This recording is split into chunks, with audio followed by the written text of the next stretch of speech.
The Senate hearing room buzzed with tense energy. Senator Tim Scott sat at the elevated panel, his confident smile cutting through the formal atmosphere. Across from him, Representative Jasmine Crockett stood at the witness podium, her burgundy blazer crisp, her natural hair styled in elegant twists, eyes focused and ready. The C-SPAN cameras rolled, capturing every moment of what was about to become one of the most explosive exchanges in recent political history. Scott leaned into his microphone, his tone dripping with condescension. "Representative Crockett," he began, barely suppressing a chuckle. "I see here you went to law school. That's nice. But I have to wonder, did they actually teach you about the Constitution, or were you too busy with other priorities?" The room went silent. A few gasps echoed from the gallery. Scott's smile widened, clearly enjoying what he thought was a knockout punch. Conservative staffers in the back row exchanged knowing glances, some pulling out their phones to capture the moment. This was classic Tim Scott, polished, calculated, and devastating. But Crockett didn't flinch. Her jaw tightened slightly, her eyes narrowing just enough to signal what was coming. She adjusted the microphone with deliberate calm, took a breath, and locked eyes with Scott. "Senator Scott," she said, her voice steady and cold as steel, "before we continue, let me make sure I understand your question correctly. Are you really sitting there questioning my law degree when you couldn't even pass the bar exam yourself?" The room exploded. Whispers erupted into gasps. Scott's smile vanished instantly, replaced by a flash of pure shock. His face flushed red as cameras zoomed in, capturing every moment of his sudden discomfort. This wasn't just a response, it was a declaration of war. Before we dive deeper into this incredible showdown, hit that like button and subscribe so you don't miss any of the political drama shaking Washington. Now, let's see how this battle unfolds. Tim Scott had built his career on being the Republican Party's favorite voice of reason. The only black Republican senator, he positioned himself as a bridge builder, a man who could speak to conservative values while claiming to understand the struggles of black Americans. His polished speeches and carefully crafted image made him a frequent guest on Fox News. A rising star, some whispered, could be presidential material. But beneath the smile and smooth talking points was a man who'd never practiced law, never argued a case in court, never faced a real opponent who could match his political theater with actual substance. His undergraduate degree in political science had led him straight into politics. No law degree, no bar exam, no courtroom experience. Yet here he was, questioning the credentials of someone who'd done all three. Jasmine Crockett, on the other hand, was the real deal. Born and raised in St. Louis, she worked her way through Bowie State University, then pushed through law school at the University of Houston. She'd passed the bar on her first try, something Scott had never even attempted. For years, she practiced civil rights law, defending people who couldn't defend themselves, taking on cases more established lawyers wouldn't touch. She'd been elected to the Texas House, then to Congress, carrying not just political ambition, but actual courtroom battle scars. She knew how to argue, how to present evidence, how to dismantle an opponent's case piece by piece. And now, standing in this Senate hearing room, she was about to show Tim Scott exactly what a real lawyer could do. This hearing wasn't just routine political theater. It was about voting rights legislation that could reshape American democracy. Scott and his Republican colleagues were trying to block a bill that would expand access to the ballot box, early voting, automatic registration, protections against voter suppression tactics that had plagued black and brown communities for generations.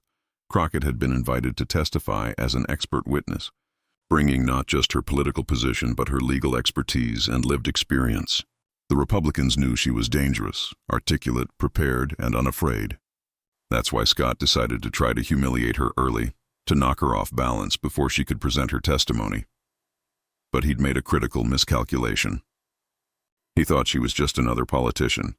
He didn't realize she was a trained attorney who knew how to turn a hostile cross-examination into a devastating counterattack.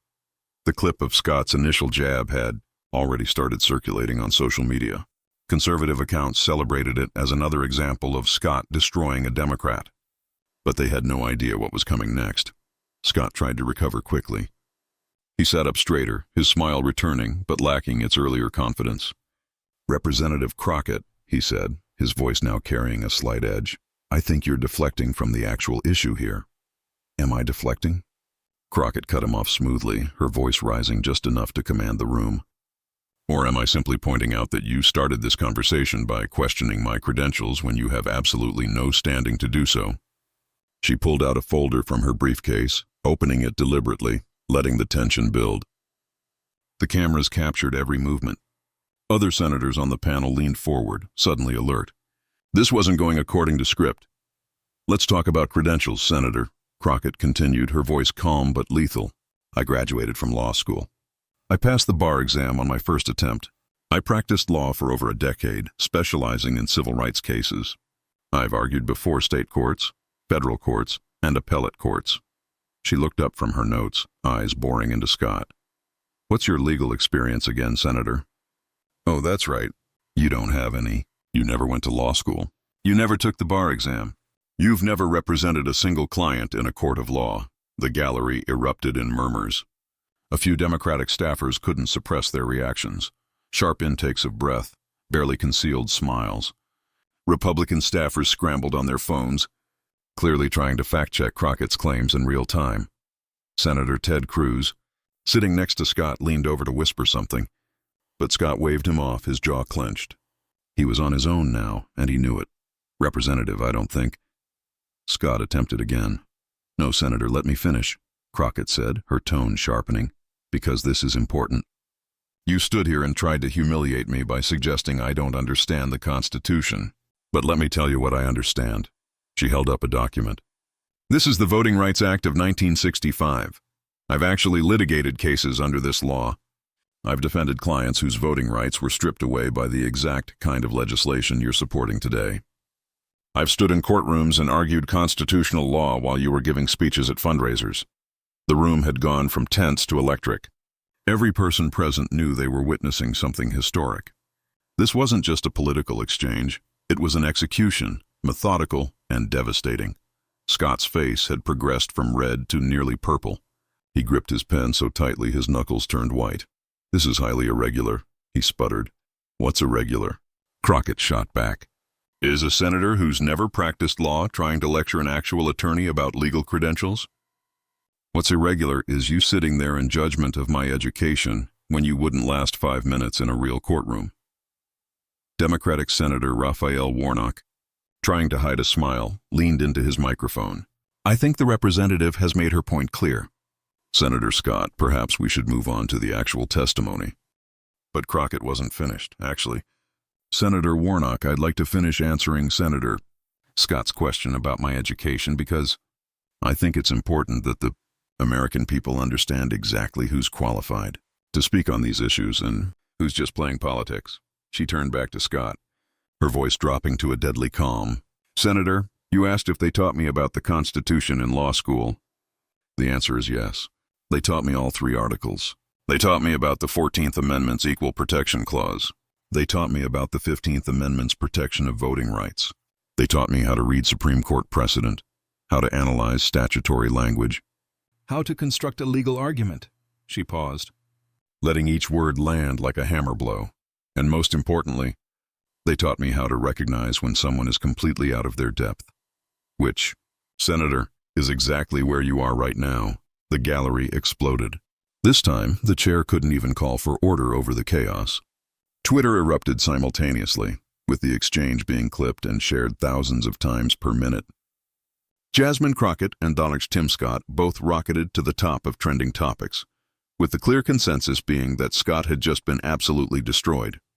Scott sat frozen, clearly trying to figure out how to salvage the situation. His political instincts, usually so sharp, had completely failed him. He'd walked into a trap of his own making, underestimating his opponent and overestimating his own position. The committee chairman, sensing the complete collapse of decorum, tried to intervene. I think we should take a brief recess. No, Crockett said firmly. I came here to provide testimony on voting rights legislation, and I'm going to do exactly that, unless Senator Scott has any other questions about my credentials. She looked directly at Scott, her expression challenging. The entire room held its breath. Scott opened his mouth, then closed it again. For perhaps the first time in his political career, Tim Scott had absolutely nothing to say. That's what I thought, Crockett said quietly, but the microphone picked it up perfectly. The room erupted again, this time with actual applause from some corners of the gallery, something almost never heard in Senate hearings. She then proceeded to deliver her prepared testimony with devastating precision. Every point was backed by legal precedent. Every argument was supported by constitutional analysis. Every claim was reinforced with real-world examples from her years of legal practice. It was a masterclass in legal argumentation, made even more powerful by the contrast with Scott's earlier attempt to demean her credentials. The proposed legislation you're considering today would effectively nullify decades of progress in voting rights, she stated, her voice strong and clear. It would disproportionately impact Black and brown communities, just as similar legislation has done throughout American history. And I don't say this as a politician. I say this as an attorney who has seen firsthand the devastating impact of voter suppression. She detailed specific cases she'd worked on. Elderly Black voters turned away from polls, communities where polling places were shut down with no notice, registration purges that mysteriously affected certain neighborhoods more than others. Each example was presented with the precision of a closing argument. Each fact laid out systematically. Scott, still visibly shaken, tried one more time to interject. "Representative, don't you think you're being somewhat dramatic?" "Dramatic?" Crockett's eyes flashed. "Senator, I represented a 73-year-old woman who'd voted in every election since 1965. In 2018, she was told her registration was invalid because of a signature mismatch, a signature she'd made with arthritic hands. That's not dramatic, that's reality. And it's the reality you're trying to expand with this legislation." Scott had no response. None of the Republican senators did.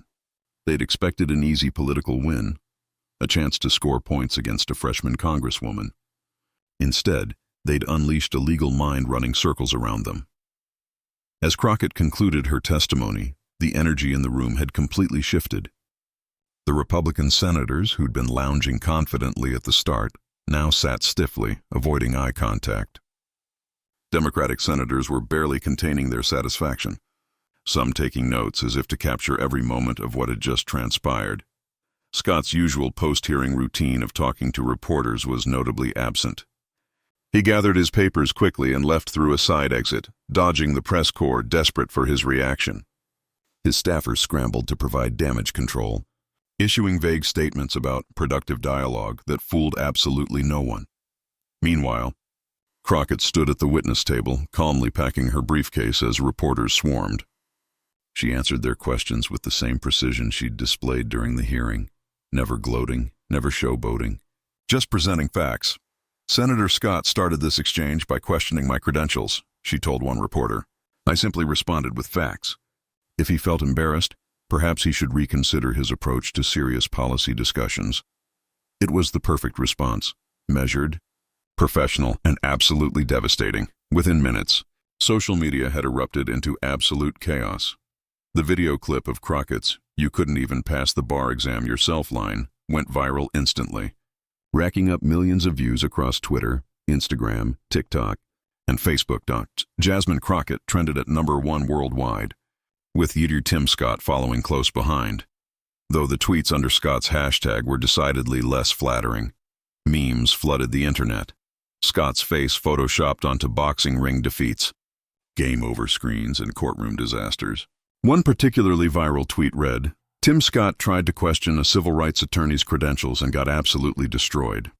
This is what happens when you bring a political science degree to a law fight. Jasmine Crockett, Sheer Law School Matters."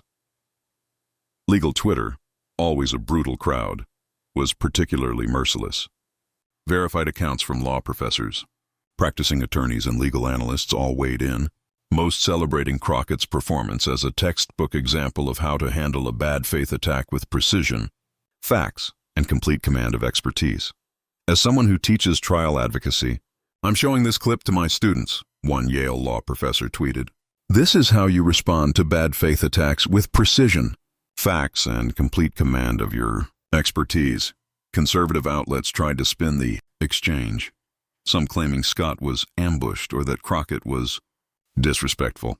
But even many conservative commentators privately admitted Scott had made a serious mistake. One Fox News contributor tweeted, then quickly deleted, "Sometimes you just need to know when you're outmatched." Scott should have seen this coming.